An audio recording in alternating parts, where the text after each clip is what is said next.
Syederalun, sebuah video memperlihatkan perjuangan seorang nelayan viral di media sosial. Bagaimana tidak, nelayan tersebut menawarkan ikan hasil tangkapannya ke penumpang sebuah kapal di tengah laut.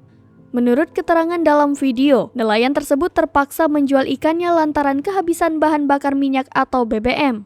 Dalam video mulanya terekam seorang nelayan dengan perahu kecil tengah menepi ke perahu yang ditumpangi perekam.